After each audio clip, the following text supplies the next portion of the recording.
Hemos tenido un estudio fascinante del capítulo 7 del libro de Daniel. Y en esta hora vamos a continuar con el mismo capítulo, nuestra última sesión. Y hemos dicho, entre otras cosas, que el capítulo 7 de Daniel es paralelo con el capítulo 2. Encontramos exactamente los mismos reinos, los mismos imperios. En el capítulo 2 de Daniel encontramos la estatua del rey Nabucodonosor representada en 4 metales: oro, plata, bronce y hierro. Así como los pueden ver en la pantalla, encontramos los 4 imperios. Encontramos el imperio babilónico, el imperio medo-persa, el imperio griego, el imperio romano. Y en el capítulo 2, después de las piernas de hierro que representa el imperio romano, encontramos los 10 dedos mezclados con hierro y barro, que son las 10 tribus bárbaras que invadieron el territorio del imperio romano. En Daniel 7 encontramos exactamente lo mismo, encontramos los mismos reinos, pero con diferentes símbolos. Encontramos un león, que es símbolo de Babilonia, encontramos un oso, que representa ¿a quién? Medo-Persia. Encontramos un leopardo, que es símbolo de Grecia, y encontramos una bestia espantosa, que es símbolo del imperio romano. De la bestia espantosa surgen 10 cuernos, que son exactamente los mismos poderes representados en la estatua de Nabucodonosor en Daniel 2, con los 10 dedos, pero la diferencia es que en Daniel 2, inmediatamente después de los dedos, viene el reino de Dios, pero en Daniel 7 no. Porque Daniel 7 da más información. Daniel 7 es la misma visión, pero la expande, da más información. Así que hemos aprendido ya que en Daniel 7, inmediatamente después de la división del imperio romano en estos 10 cuernos, vienen 2 eventos, o 2 cosas ocurren que no se mencionan en Daniel 2. Número 1, el cuerno pequeño, y ya estudiamos de eso en nuestras 2 últimas sesiones. Aprendimos que el cuerno pequeño es el mismo poder de la bestia en Apocalipsis 13, el anticristo.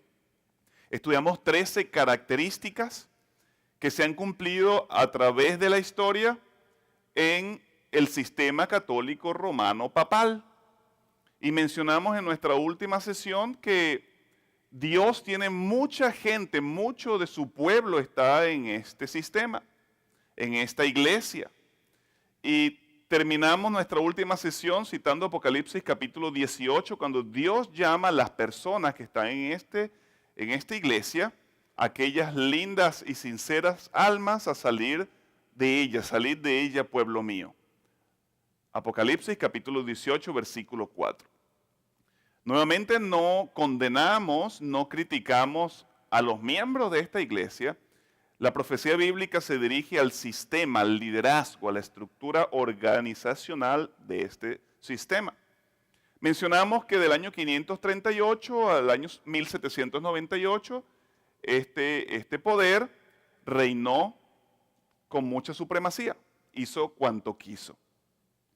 En el año 1798 recibe la famosa herida de espada o herida de muerte, es decir, se le quita el poder civil. Y entonces el Papa Pío VI es llevado a Francia, a París en particular, donde muere en el exilio. Todo esto bajo la orden del emperador Napoleón. La importancia de conocer estos eventos es que la profecía bíblica nos dice, en particular el capítulo 13 de Apocalipsis, que poco antes de que Jesús venga, en nuestros días, nuevamente la herida mortal va a ser sanada. Es decir, el poder civil se le va a ser otorgado nuevamente a la Iglesia Católica. Y entonces van a ocurrir exactamente los mismos puntos, los mismos eventos que ya ocurrieron y que la historia nos lo ha enseñado.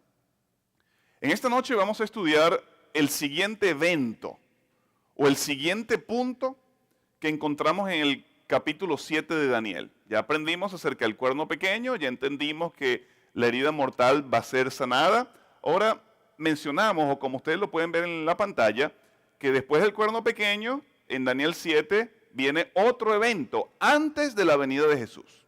¿Okay? Permíteme repetir, en Daniel 7 encontramos el león, que es Babilonia, encontramos el oso, que es Medo-Persia, encontramos el leopardo, que es Grecia, encontramos la bestia espantosa, que es el imperio romano, encontramos los 10 cuernos que representan la división del Imperio Romano, el cuerno pequeño, el juicio y después viene el reino de Dios. Ese es el orden que encontramos en Daniel 7. Así que en esta hora yo les invito a abrir sus Biblias en el capítulo 7 del libro de Daniel. Vamos a leer desde los versículos 9 al 14. Daniel capítulo 7 versículos 9 al 14. Así que tengan sus Biblias listas, vamos a leerlo. Dice el versículo 9, mientras yo miraba, fueron puestos, ¿qué cosa? Fueron puestos tronos, y un anciano de muchos días se sentó. Su vestido era blanco como la nieve, y el cabello de su cabeza como lana pura. Su trono llama de fuego, y sus ruedas fuego ardiendo. Un río de fuego salía delante de él, millares y millares le servían, y millones de millones asistían a él.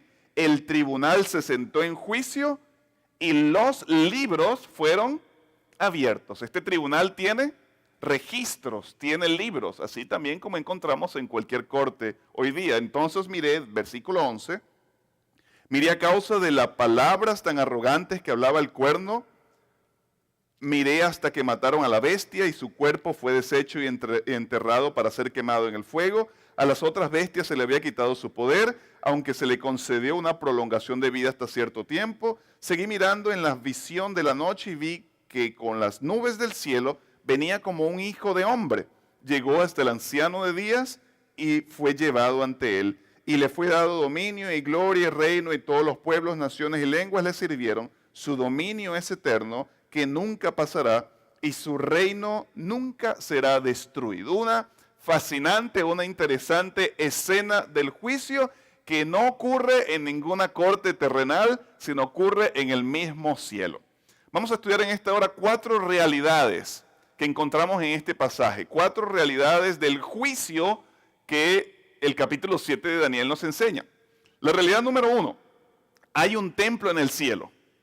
Y ya hemos aprendido eso, ya hemos estudiado eso, pero vamos una vez más a repasarlo. Hay un templo en el cielo, dice Éxodo capítulo 25, versículo 40, y mira, hazlos conforme al modelo que te ha sido mostrado en el monte. Es decir, el santuario en Israel iba a ser un modelo del santuario que estaba establecido en el cielo. Éxodo capítulo 26, versículo 30 dice, y construye el santuario, nuevamente el tabernáculo del desierto, conforme al modelo que te fue mostrado en el monte. Nuevamente el santuario, el tabernáculo del desierto era un modelo, una réplica en miniatura del santuario celestial. El libro de Hebreos, el capítulo 8, versículos 1 y 2, dice, lo principal de lo que venimos diciendo es que tenemos un sumo sacerdote que se sentó a la diestra del trono de la majestad en el cielo y es ministro de ¿qué cosa?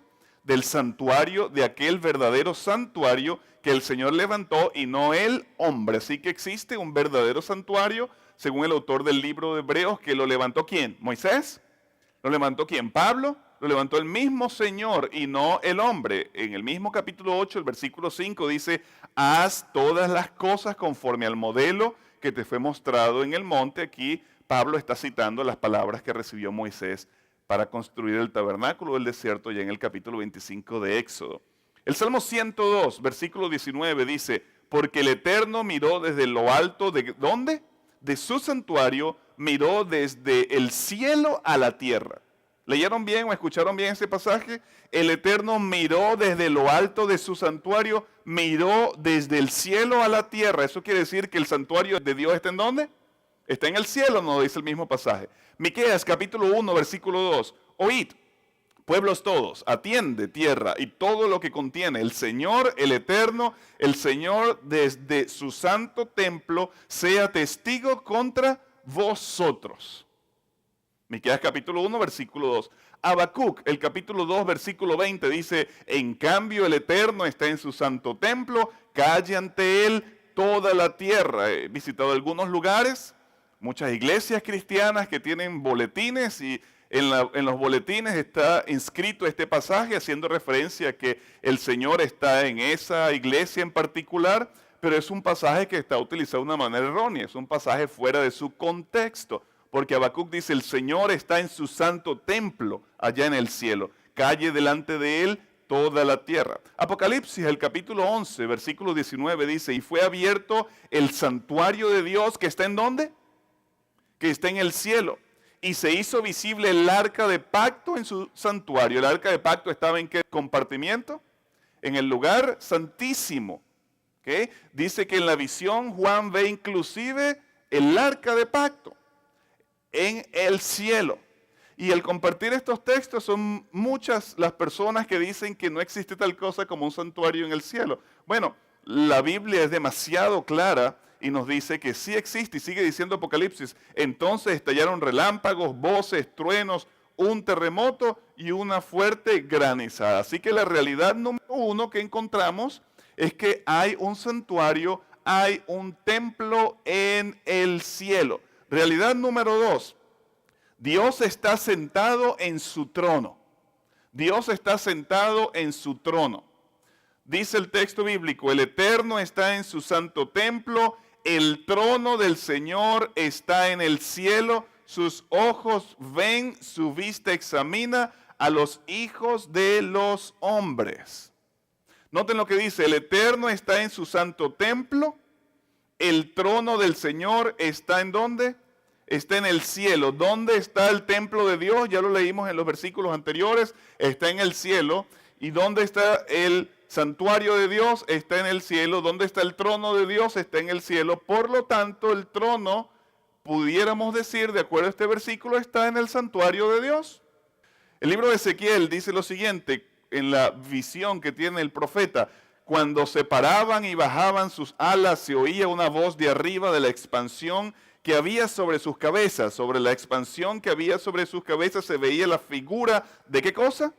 De un trono que parecía de zafiro, y sobre el trono había una semejanza de hombre sentado. Vi que desde lo que parecía ser cintura hacia arriba era como bronce resplandeciente, envuelto en fuego, y de la cintura para abajo era como un fuego rodeado de una brillante luz. Semejante al arco iris que se ve en las nubes el día que llueve, así era el resplandor que lo rodeaba. Esta fue la visión de la gloria del Eterno, y cuando la vi caí sobre mi rostro y oí la voz de alguien que hablaba. Ezequiel capítulo 1, versículos 25 a 28, Ezequiel dice que fue la visión de la gloria de Dios, y él ve que el Señor estaba en su trono. En el libro que estamos estudiando, el capítulo mismo 7 de Daniel, dice, estaban mirando hasta que fueron puestos, ¿qué cosa? Unos tronos, y se sentó un anciano de días. Ya vamos a ver quién es este anciano de días. Su vestidura era blanca como la nieve, y el cabello de su cabeza era como la lana limpia. Su trono era como llama de fuego, y sus ruedas fuego ardiente. Un río de fuego procedía y salía delante de él. Miles de miles le servían. Millones de millones estaban de pie delante de él. El tribunal se sentó y los libros fueron abiertos. Daniel capítulo 7, versículos 9 y 10. Así que, ¿qué dice? El anciano de días se sentó ¿en dónde? En su trono. El capítulo 17 del libro de Jeremías dice, trono de gloria, sublime desde el principio es el lugar de ¿qué cosa? De nuestro santuario. Jeremías 17, 12. Nuevamente hay una relación entre ¿qué cosa? Entre el trono de Dios y ¿qué más? Y el santuario. Escuchen o lean este texto de Apocalipsis capítulo 4, versículos 1 al 6. Y mientras lo leen, les voy a dar una tarea. ¿Cuántas veces aparece la palabra trono en este pasaje? Apocalipsis 4, versículos 1 al 6 dice, después de esto miré y he aquí una puerta abierta en el cielo. La primera voz que oí era como de trompeta que hablaba conmigo diciendo, sube acá y te mostraré las cosas que han de acontecer después de estas. De inmediato estuve en el espíritu y he aquí ¿qué cosa? Un trono estaba puesto en el cielo, y sobre el trono uno sentado, y el que estaba sentado era semejante a una piedra de jaspe y de cornalina, y alrededor del trono había un arco iris semejante al aspecto de la esmeralda. También alrededor del trono había 24 tronos, y sobre los tronos vi a 24 ancianos sentados, vestidos de vestiduras blancas, con coronas de oro sobre sus cabezas. Del trono salen relámpagos y truenos y voces, y delante del trono arden 7 antorchas de fuego, las cuales son los 7 espíritus de Dios, y delante del trono hay como un mar de vidrio semejante al cristal, junto al trono y alrededor del mismo hay 4 seres vivientes llenos de ojos por delante y por detrás. Apocalipsis capítulo 4, versículos 1 al 6. ¿Cuál es la palabra clave que encontramos en este pasaje? No necesitamos ser teólogos, no necesitamos tener 40 años en la fe cristiana para saber que el énfasis de este pasaje es en tronos. 8 veces aparece trono en singular y 2 veces en plural. 8 veces se refiere este texto al trono de Dios, al trono de Dios. Por lo tanto, encontramos, queridos, que hay un templo en el cielo. En ese mismo templo está, ¿qué cosa? Es la realidad número 2, está el trono de Dios. Ahora, en el tiempo antiguo, el trono era muy importante. Acuérdense que el sistema de gobierno en los días antiguos eran reinos. Y un rey sentado en su trono representaba autoridad. Cuando el rey iba a tomar una decisión importante, pudiera ser una decisión de ejecución, pudiera ser una decisión que iba a beneficiar a su pueblo, a sus súbditos, el rey se sentaba en su trono. En el libro de Esther encontramos un episodio que toma lugar cuando el rey está sentado en su trono y la reina lo desobedece. Y justamente el rey, nos dice el texto bíblico, se enoja y pues eso en cierto sentido cambió el rumbo de la historia. Y todo fue porque el rey estaba sentado en su trono. Por lo tanto, el hecho, la acción de estar sentado en el trono representa autoridad, representa dominio y representa poder. En todos estos textos que nos dicen que Dios está sentado en su trono, en particular el último que leímos de Apocalipsis capítulo 4, donde se enfatiza que Dios está sentado en su trono, el mensaje, queridos, es que Dios tiene dominio, Dios tiene poder y Dios tiene autoridad. Posiblemente tú estás pasando por alguna crisis, posiblemente tú estás pasando por problemas difíciles. Quiero decirte que Dios está ahora mismo sentado en su trono. Él todavía tiene el control del universo. Él todavía reina y reinará soberano por los siglos de los siglos. Esa es la realidad número 2. Vamos a movernos ahora a la realidad número 3. Dios está rodeado de millares de seres inteligentes. Dios está rodeado de millares de seres inteligentes. Daniel capítulo 7, versículo 10 dice: un río de fuego procedía y salía de delante de él. Miles de miles le servían. ¿Y cuántos millones? Millones de millones estaban de pie delante de él. El tribunal se sentó y los libros fueron abiertos. Miles de miles y millones de millones le servían y estaban en pie ante él. Apocalipsis capítulo 5, versículo 11 dice: y miré y oí la voz de ¿cuántos? Muchos ángeles. ¿En dónde? Alrededor del trono y de los seres vivientes y de los ancianos. El número de ellos, el número de estos ángeles era ¿cuánto? Miles de millares y millares de miles. ¿Sí? Millares de millares. ¿En dónde estaban estos seres? ¿Alrededor de dónde? Del trono. ¿Dónde está el trono de Dios? En el santuario. En el santuario en el cielo. Por lo tanto, queridos, esta realidad número 3 nos dice que este santuario en el cielo no puede ser pequeño. No puede ser pequeño porque alrededor del trono están ¿qué cosa? Millares de millares de millares de ángeles. La realidad número 3 nos enfatiza entonces que el santuario en el cielo no es un lugar pequeño. Vamos a la realidad número 4. La realidad número 4, el templo de Dios en el cielo es su centro de operación, es su centro de control. El trono de Dios en el cielo es su centro de operación, es su centro de control. Salmo 18:6 nos dice: en mi angustia invoqué al Eterno, clamé a mi Dios, Él oyó mi voz. ¿Desde dónde? Desde su templo, y mi clamor llegó ante Él a sus oídos. Nuestras oraciones ascienden ¿a dónde? Al templo mismo de Dios. Es desde el templo donde el Señor opera, es desde el templo donde el Señor tiene control, es desde el templo donde el Señor nos protege, nos ayuda a solucionar los problemas y las angustias que pasamos. El Salmo 21 y 2 dice: el Eterno te responde en el día de angustia, el nombre del Dios de Jacob te defienda, Él te envía ayuda. ¿Desde dónde? ¿De dónde va a venir la ayuda de Dios? Desde su santuario, y te sostenga desde Sión. Así que encontramos 4 realidades en relación al cielo, a lo que está ocurriendo en el cielo ahora mismo. La realidad número 1 es que existe un templo. La realidad número 2 es que Dios está sentado en su trono, que está en este templo, en este santuario. La realidad número 3 que nos dice, en el trono de Dios hay ¿cuántos seres? Millares de millares. ¿Qué nos dice esta realidad? Nos dice que el santuario no puede ser pequeño. Y esta realidad número 4, el trono de Dios, el templo de Dios, representa el lugar donde el Señor controla, opera y resuelve todos los problemas de la humanidad. Ahora, Dios establece un segundo centro de control en la tierra.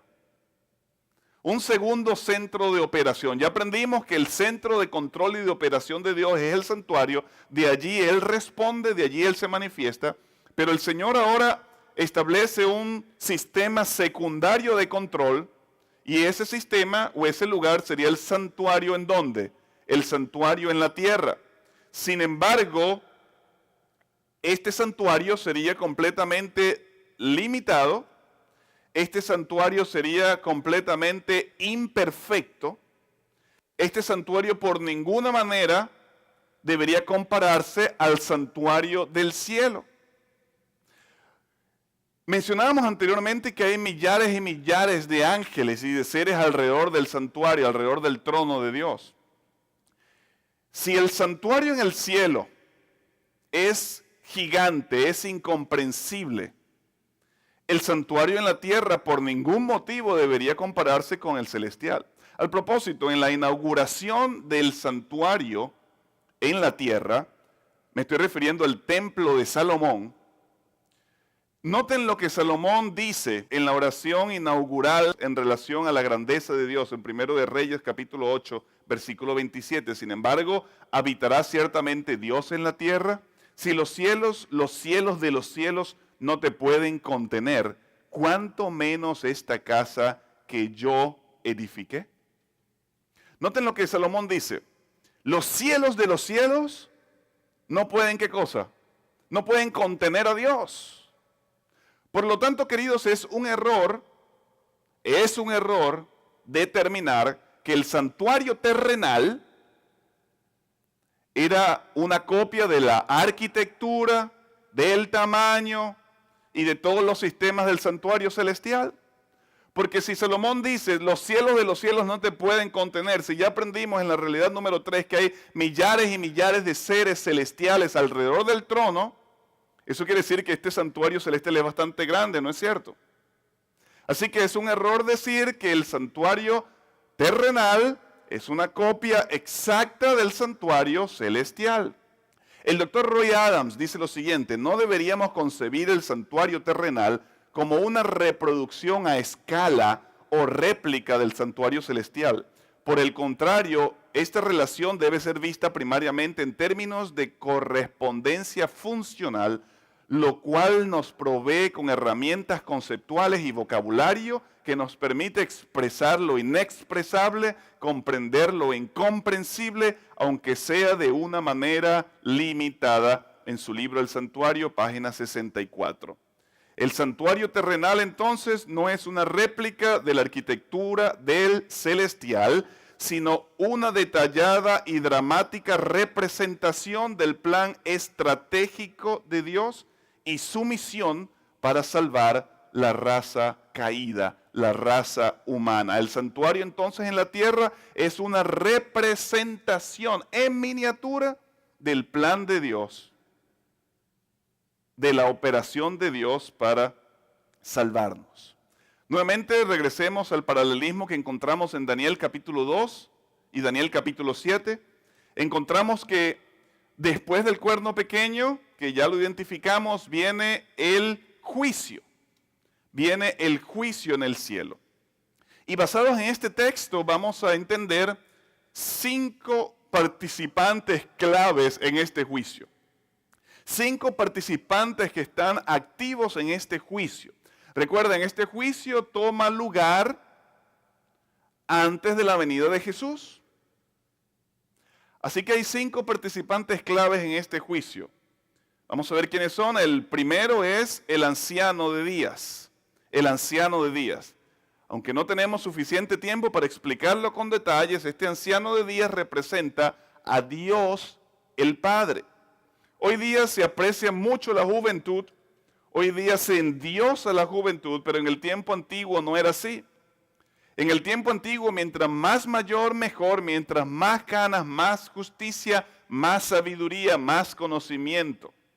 Dice Salomón en el Proverbio 16, capítulo 16, versículo 31, corona de honra son ¿qué cosa?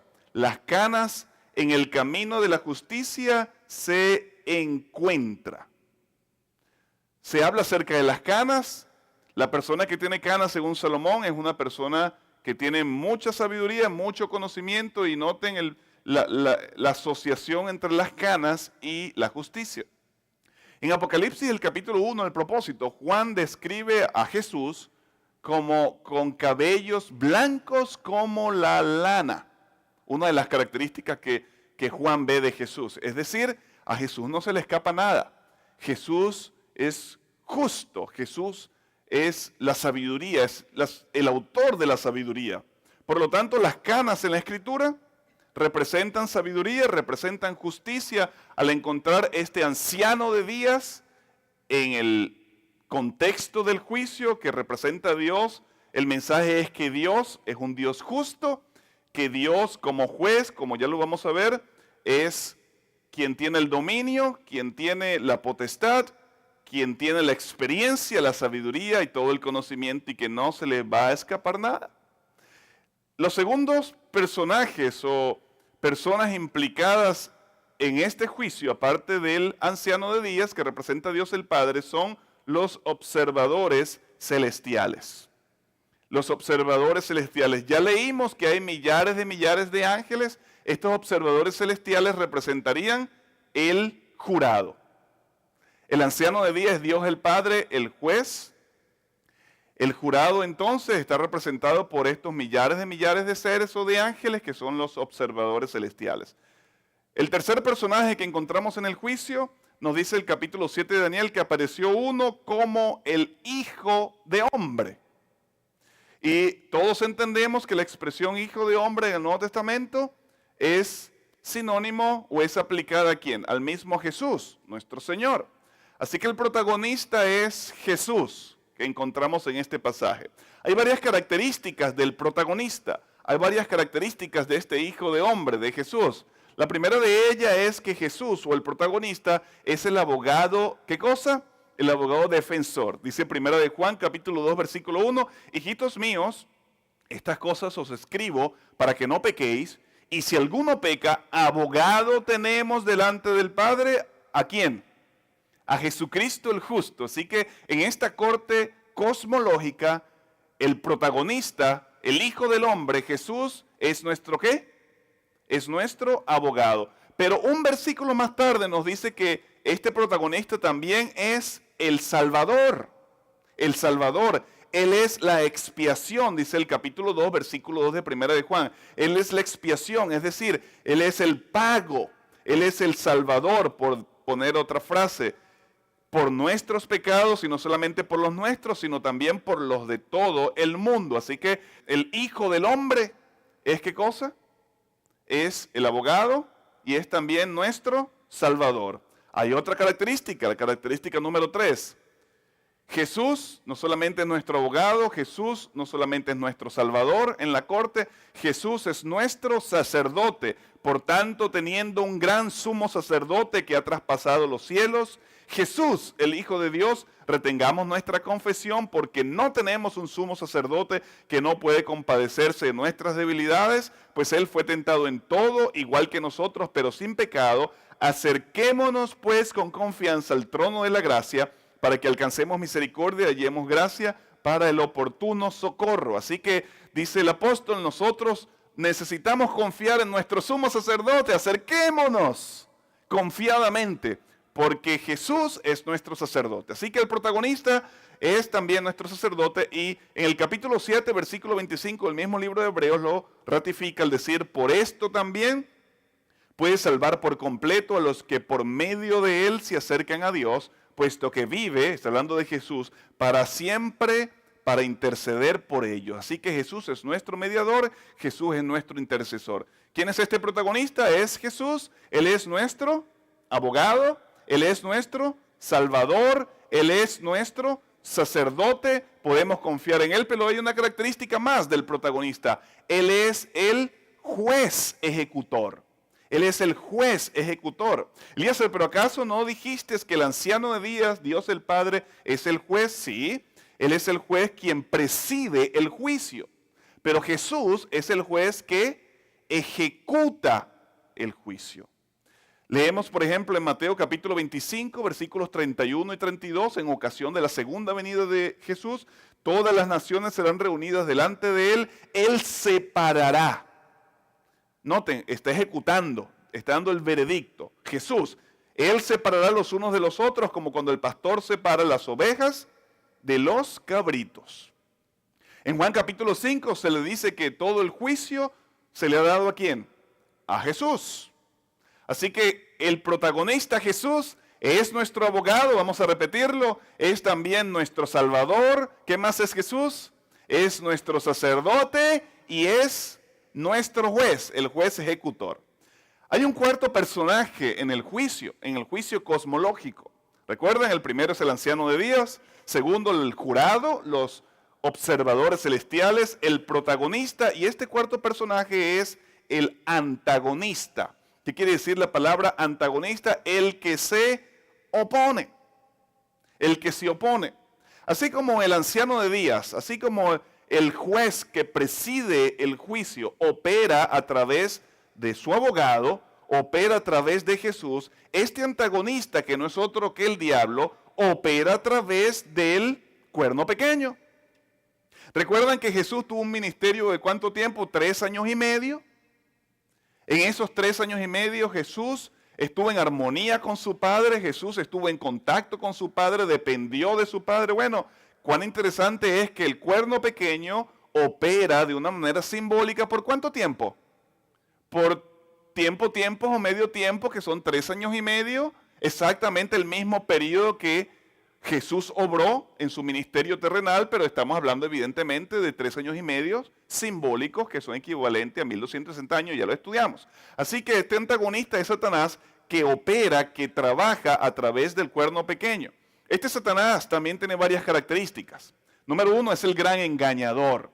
Vosotros sois de vuestro padre el diablo, dice Jesús en Juan 8:44, y queréis satisfacer los deseos de vuestro padre. Él era homicida desde el principio y no se basaba en la verdad, porque no hay verdad en él. Cuando habla mentira, de lo suyo propio habla, porque es mentiroso y padre de mentira.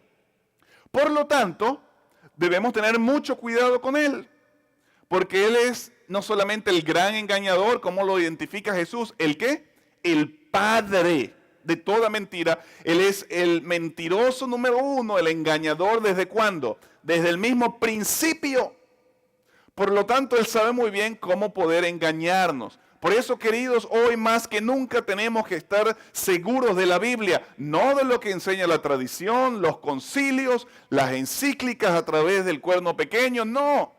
Hoy más que nunca debemos estar confiados en la Biblia, en la palabra del Señor, y no dejarnos engañar por el antagonista. Sus engaños son sutiles muchas veces. A veces él mismo puede utilizar la escritura para hacernos caer, para engañarnos. Recuerda, él es mentiroso ¿desde cuándo? Desde el principio. Y es el padre de la mentira.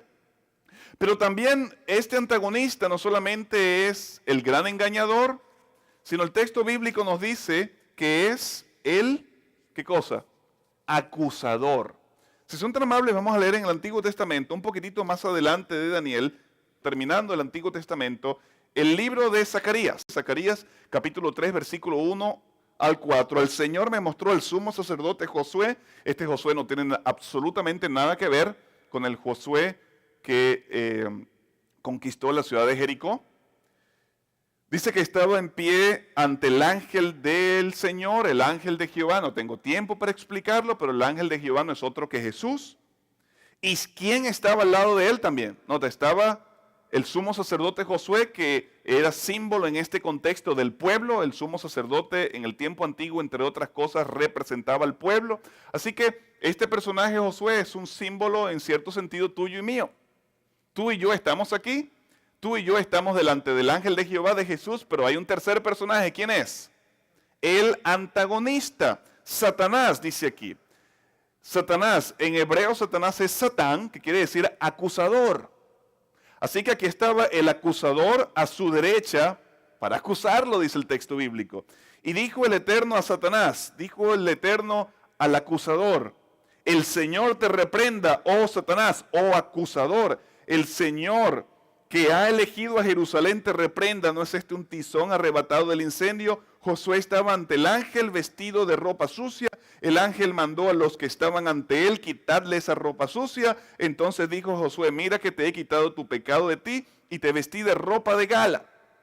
Josué, que es un símbolo tuyo y mío, dice que estaba vestido ¿cómo? De ropa sucia.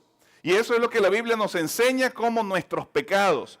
Cuando la Biblia habla de un manto, siempre es sinónimo de un manto de justicia, el manto de Jesús, o es un manto de suciedad.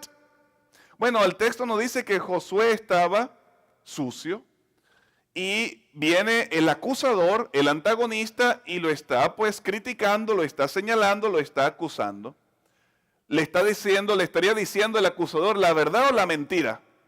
Pues yo pienso que en este contexto estaría diciendo algo que era cierto, porque Josué, dice el texto, estaba ¿cómo?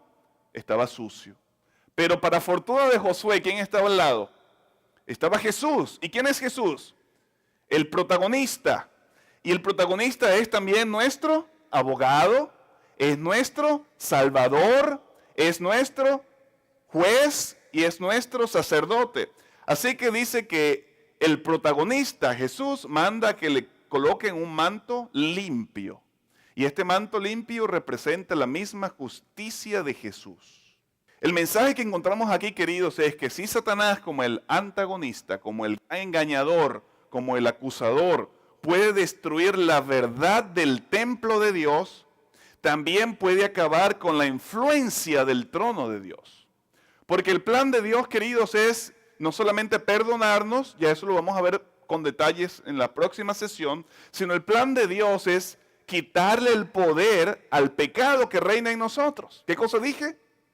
El plan de Dios, el sueño de Dios no solamente es perdonarnos, sino la operación de Dios es quitar el poder del pecado en nuestras vidas.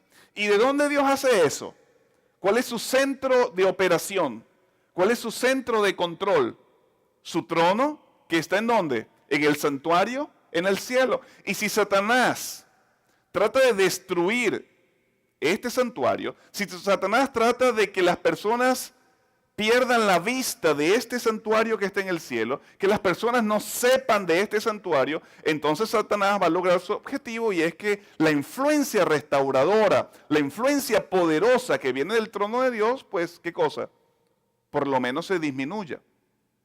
¿Ha tratado Satanás de atacar el templo de Dios? Bueno, el libro de Daniel, el capítulo 8, aunque eso lo vamos a estudiar la próxima sesión, versículo 11, dice: aún contra el príncipe del ejército se engrandeció y quitó el continuo. Está hablando del cuerno pequeño. ¿Qué cosa dije anteriormente? Que Satanás, el gran engañador, obra a través de ¿quién? A través del cuerno pequeño. El cuerno pequeño es su instrumento, así como Jesús es el instrumento del Padre. Bueno, Daniel 8:11 nos dice: aún contra el príncipe del ejército se engrandeció y quitó el continuo. En la próxima sección vamos a explicar qué es el continuo. Y el lugar de su santuario fue echado, ¿por dónde? Por tierra. Noten, el énfasis de Satanás es destruir por lo menos el mensaje de ¿qué cosa? Del santuario. Apocalipsis capítulo 13, versículo 6. Abrió su boca en blasfemias contra Dios para blasfemar su nombre y ¿qué más?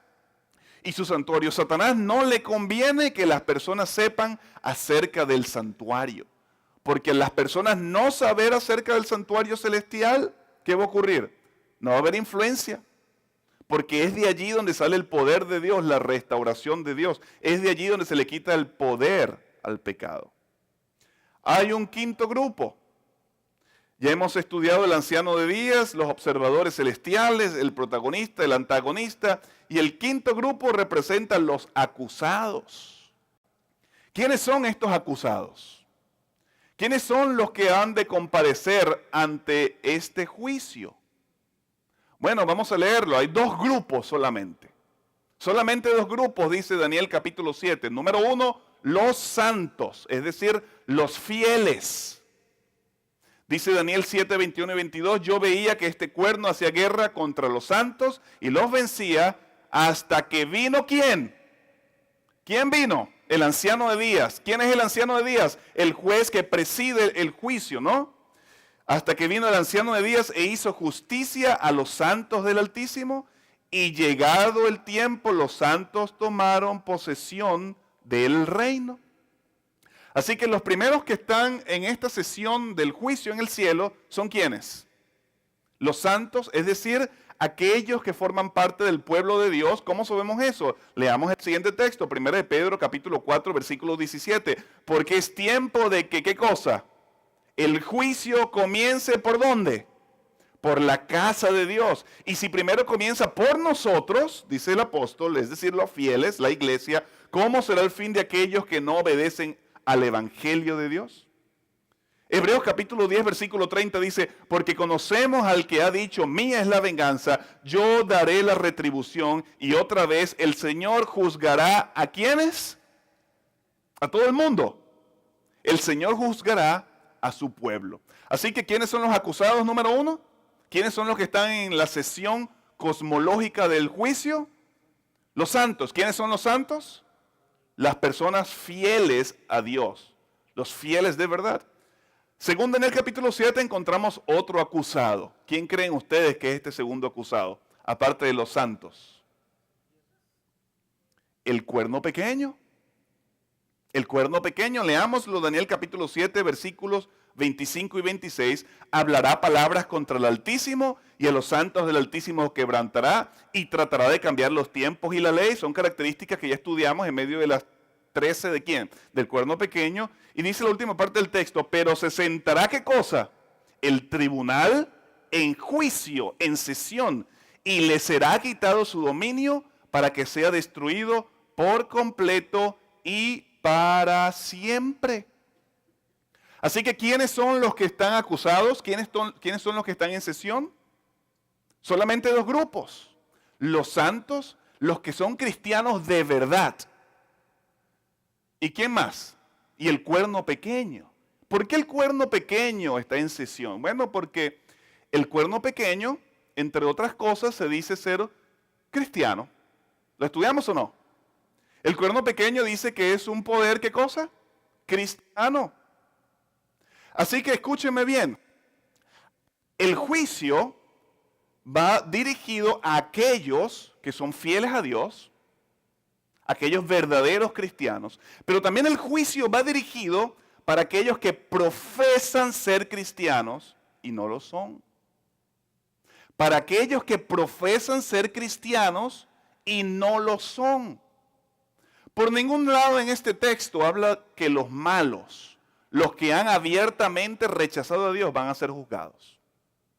Por ningún lado. Los ateos, aquellos que abiertamente han negado a Dios, ya están condenados. Este juicio solamente, según el capítulo 7 de Daniel, está enfatizado a los santos, los verdaderos cristianos, y también a los profesos cristianos, aquellos que dicen que son cristianos, aquellos que utilizan el nombre de Jesús, pero realmente no lo son. En particular, al cuerno pequeño. ¿Cuál es el motivo de este juicio? ¿Por qué este juicio entra en sesión? ¿Por qué ocurre este juicio? Hay varios puntos aquí, varias razones por la cual este juicio es importante. Razón número 1, bueno, este juicio no es para que Dios tome una decisión. Muchos de nosotros creemos eso, que el juicio es para que Dios tome una decisión. Dios no necesita ningún juicio para tomar una decisión. Dice el apóstol Pablo en 2 Timoteo 2:19, sin embargo, el fundamento de Dios permanece firme y tiene este sello: el Señor conoce a los suyos. El Señor conoce a los que son verdaderos cristianos. El Señor necesita los registros para ver quién es verdadero y quién es falso. El Señor necesita hacer un juicio para ver quién es profeso cristiano y quién es fiel. No, el Señor conoce a los suyos. Así que este juicio no es para que Dios sepa quién va a ser salvo o no. Voy a repetir, este juicio no es el juicio que precede la venida de Jesús. No es para ver quién va a ser salvo o no, porque el Señor conoce a su pueblo. La razón del juicio, queridos, es un Dios buscando defender a sus amigos en la corte. Estamos hablando de la corte cosmológica. La razón del juicio es Dios tratando de defender ¿a quiénes? A sus amigos en la corte cosmológica, en la corte del universo. ¿Quién está en esa corte? El antagonista. ¿Quién es el antagonista? El gran engañador. ¿Qué otra característica tiene el antagonista? Él es Satán, el acusador. ¿Qué está haciendo Satanás una y otra vez? Una y otra vez. ¿Qué está haciendo? Señalando, acusando, así como lo hizo con el sumo sacerdote Josué. Ya lo leímos en Zacarías capítulo 3. El Señor en esta corte está tratando de defendernos. Él es nuestro juez, Él es nuestro abogado, Él es nuestro sacerdote, Él es nuestro salvador. Y para eso el Señor tiene los registros. Porque son esos registros los que Él va a levantar para que todo el universo vea que sus juicios son justos. Son estos registros los que le van a decir a todo el universo que tal persona era verdadera cristiana o no. Eso quiere decir, queridos, que estamos viviendo en un tiempo de gran solemnidad. Porque cada palabra que decimos, cada acción que hacemos, cada inclusive pensamiento que cruza nuestra mente, queda registrado en estos libros. El juez se sentó. ¿Y qué ocurrió con los libros?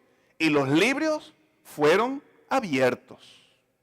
Y es en estos libros donde están todas nuestras acciones, donde están todos nuestros pensamientos. Estos libros son los que revelan si somos verdaderos cristianos o si somos profesos cristianos. Voy a repetir. No es el líder religioso el que va a saber si tú eres un buen cristiano o no. No es la manera en que te vistes, aunque eso revela. No es la manera en que comes ni que hablas, aunque eso dice mucho. Últimamente son los registros que Dios tiene en el cielo los que van a exponerse últimamente ante todo el universo y los que van a mostrarse y los que van a demostrar si realmente somos cristianos verdaderos, si realmente somos santos o si somos un fiasco o si somos profesos cristianos. La razón número 3 del juicio, dar el veredicto.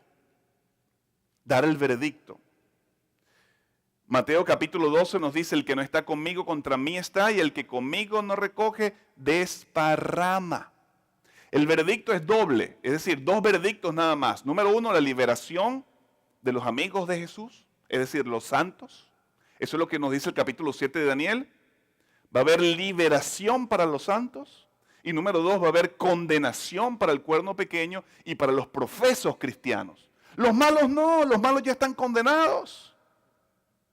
Pero la razón del juicio es para el veredicto en favor de quién dijimos, de los santos, de los amigos de Jesús, de los verdaderos cristianos, y también condenación para quién, para los profesos cristianos, incluyendo el cuerno pequeño. Solamente dos grupos, solamente dos veredictos. Jesús dice, los que no están conmigo están contra mí. El que no es amigo mío es mi enemigo. Es decir, no hay terreno neutro. Y lamentablemente muchos de los que me están escuchando, en particular a través de la televisión, están en terreno neutro.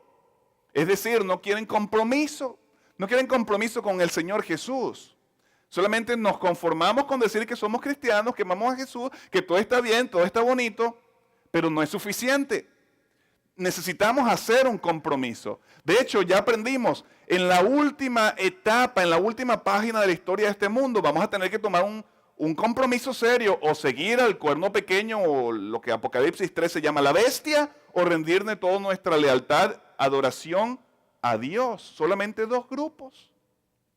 No hay terreno neutro, solamente dos veredictos, liberación para los santos, o qué cosa, o condenación para los falsos cristianos. Eliezer, tú mencionaste que los santos son los verdaderos cristianos y yo quiero estar en este grupo. Pero, ¿cuáles son las características de un verdadero cristiano? Ya que aprendimos que hay cristianos verdaderos y hay también profesos cristianos o falsos cristianos. ¿Ustedes recuerdan al rey Sedequías?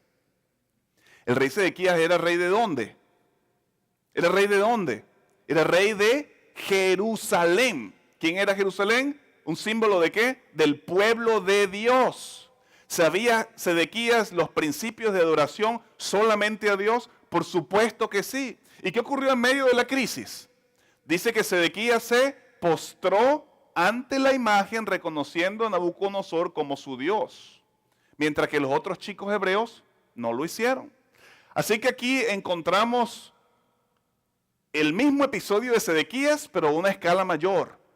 A una escala mayor. Hay gente que profesa ser cristiana, pero no lo es.